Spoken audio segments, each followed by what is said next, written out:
Namaskar. What is the greatest opportunity for spiritual transformation?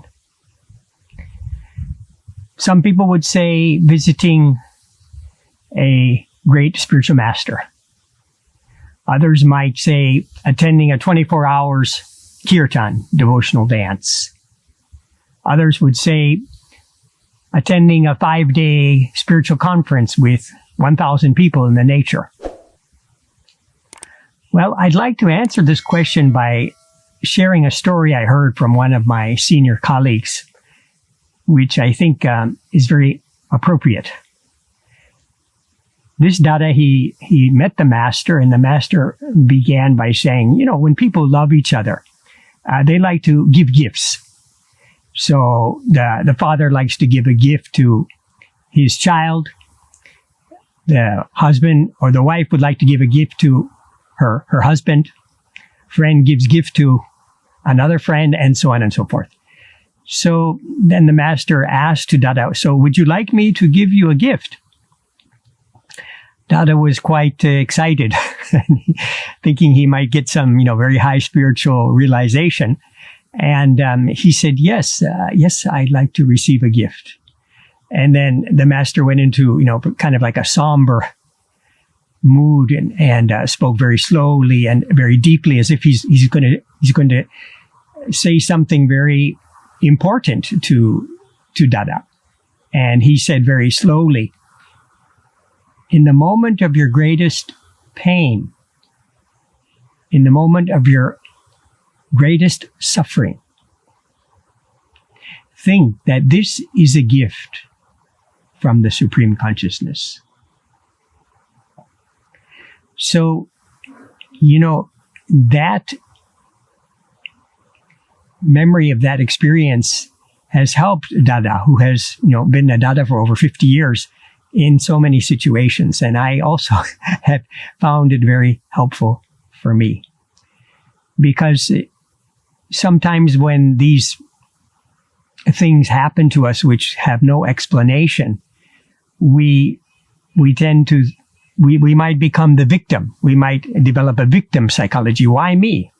What did I do to deserve this? How come this is happening to me? Happening now to me in this way?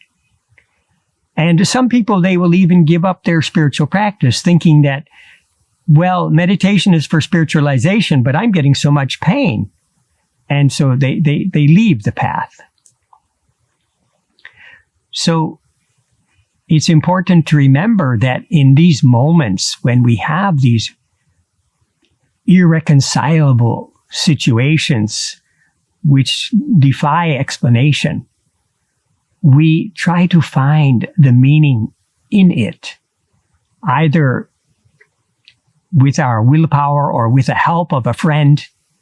And when we can do that, we actually can transform our that is the huge leap in our evolutionary growth at that time. I was in South Africa in 1990 when Nelson Mandela was released from prison. And, 27 years in prison, he had transformed that potential hatred towards his tormentors and the tormentors of his people into a kind of a spiritual strength, a tremendous strength that actually helped him when his first speech after he came out of the jail was so moving and so conciliatory. I still remember. And when I used to hear the national anthem of the African people singing, there's like a wave of triumph and hope, which you feel so deeply because the struggles they went through and the final attainment of their goal of a new country, independent country where everybody had the right to vote was realized. And when I was a little boy, I used to live I would visit my grandmother lived in the low income areas of Detroit. And I used to love the Afro-American gospel music because again, this feeling that the people have suffered so many decades and centuries, and they've been able to connect to the higher higher self, higher being through music and song. And that, when I hear that, it touches some unused chord, and it provokes tears because it's so powerful. So these moments of great pain and suffering, they are also the greatest opportunities for us.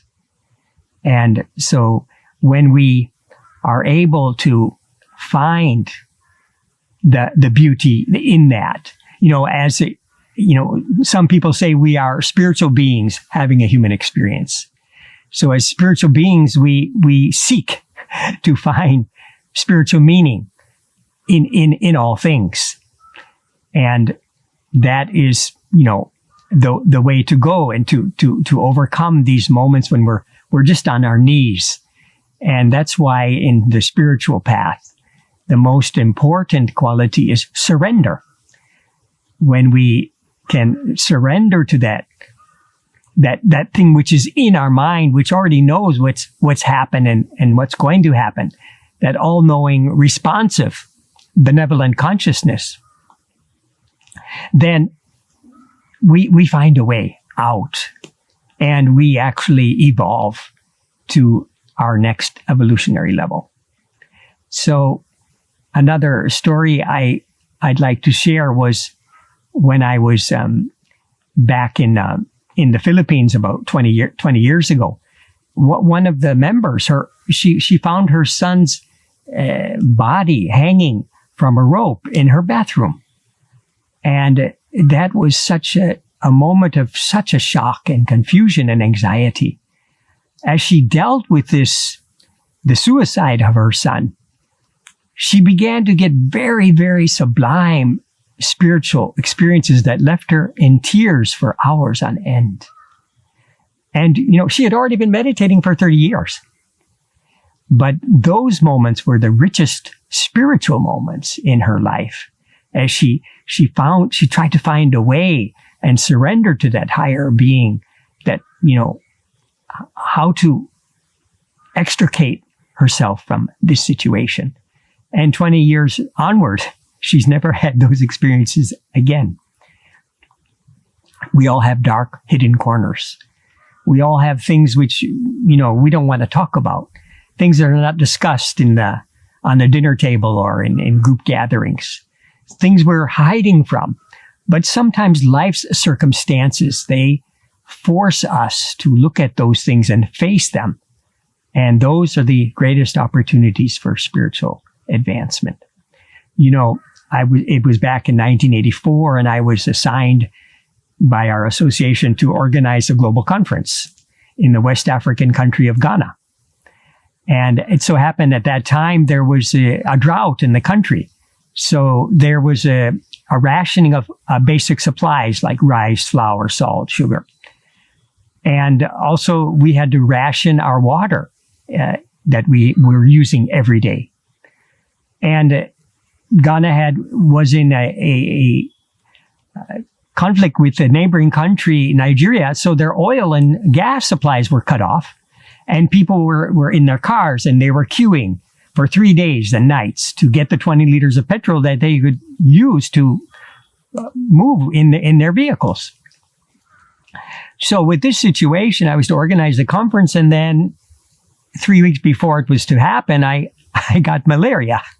So I'm, lying flat on my back, looking up at the ceiling, twiddling my thumbs, and the surrender moment came. If you really want me to do this work, then please find a way to help me here. And it was after that, I managed to get better, and it was all automatic pilot. I felt like I wasn't doing anything. It all just happened. The water was arranged. The food was arranged through the contacts of our members. We could bring the members, the devotees from the hinterland to the capital city, and the conference went off without a hitch, with enough food, water, and everything for the 5 days. So, there's another story about a great saint who actually was a sinner before, something like what happened to Saint Paul in the Christian tradition. His name was Milarepa. And Milarepa, he had a guru, Marpa, and Marpa, tested him. And he said, now you build a stone tower for us to stay. And so Milarepa would build a stone tower. And then after, it was built, then Marpa would say, oh, tear it down and build it here. And so this continued. And eventually on the 8th stone tower that Milarepa built, he was thinking, this is, I have to find somebody else, a more compassionate master for my spiritual progress. And it was at that time when he just completely gave up, and probably all of those negative reactions from his actions of past were gone. Marpa initiated him, and Milarepa attained the highest state of enlightenment through his spiritual austerities. So coming to present day situation all over the globe, it's very obvious that there's so much suffering. Humanity has been brought to its knees on a collective level. And surveys have shown that the best way to avoid depression from job loss is by doing volunteer work. Again, reaching out, connecting with others, making that social connection. So that's finding the beauty and the opportunity in those horrific moments of great suffering. And I think that's what's happening to all of us as a human race, because it looks like we're also on the cusp of a new evolutionary leap. And for that to happen, we all are going through great changes and a lot of suffering as we make that movement. And in moving that way, life takes upon a more beautiful meaning and purpose. Thank you. Namaskar.